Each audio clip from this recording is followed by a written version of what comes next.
Kita ke sorotan lain, Saudara. Kejaksaan Agung kembali menetapkan tersangka baru dalam kasus dugaan korupsi tata kelola makan bergizi gratis, yakni Ketua Yayasan Indonesia Food Security Review, Glory Harimas Shimbing.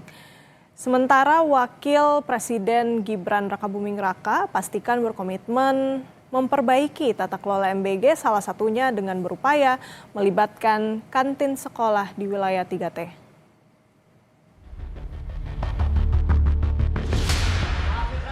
Ketua Yayasan Indonesia Food Security, Glory Harimas Shimbing, jadi tersangka ke-6 dalam kasus dugaan tata kelola program makan bergizi gratis.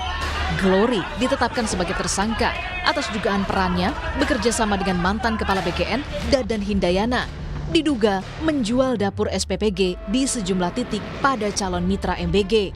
Dari penjualan dapur SPPG ini, Glory diduga menyerahkan sejumlah uang dalam mata uang asing kepada Dadan Hindayana. Maka tim penyidik menetapkan saudara GHS selaku pihak swasta sebagai tersangka. Bahwa saudara DH secara melawan hukum memberikan akses kepada saudara GHS untuk memperoleh titik dapur SPPG kepada yayasan yang dimiliki oleh saudara GHS.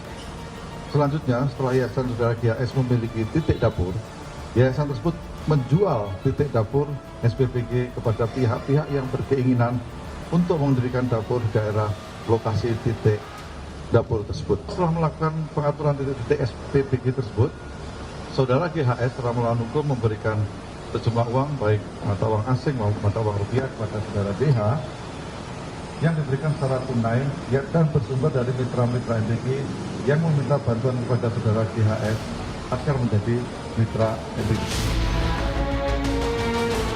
Tak hanya menetapkan tersangka baru, Kejaksaan Agung juga menyegel 17.600 motor listrik hasil pengadaan Badan Gizi Nasional di 2 wilayah, di Bogor dan Cikarang. Sementara, Badan Gizi Nasional menghentikan sementara distribusi makan bergizi gratis selama libur sekolah. Seluruh SPPG yang tidak beroperasi selama masa penghentian distribusi MBG tidak akan menerima insentif operasional. Langkah ini jadi momentum evaluasi tata kelola MBG. Kami benar-benar tidak mendistribusikan MBG dengan maksud tadi untuk standarisasi tata kelola operasional, efisiensi sumber daya. Mungkin seperti yang Ibu dan Bapak juga tahu, saya sudah sampaikan pada saat doorstop lalu ya, kami BGN ingin melakukan tata kelola kembali, penataan kembali sehingga mengambil momentum liburan sekolah ini. Dan di dalam SE ini menegaskan bahwa dengan tidak didistribusikannya MBG maka seluruh SPPG yang tidak beroperasi tidak akan mendapat insentif. Nah, itu yang garis bawah yang penting ya. Kalau kita melihat angka jumlah SPPG yang telah beroperasi 27.820 dikalikan dengan insentif per hari itu selama 18 hari, maka kita sudah bisa melakukan efisiensi insentif SPPG itu sebesar 3 triliun 4.560 juta. MBG ini sangat dinanti, sangat bermanfaat, terutama di area 3T.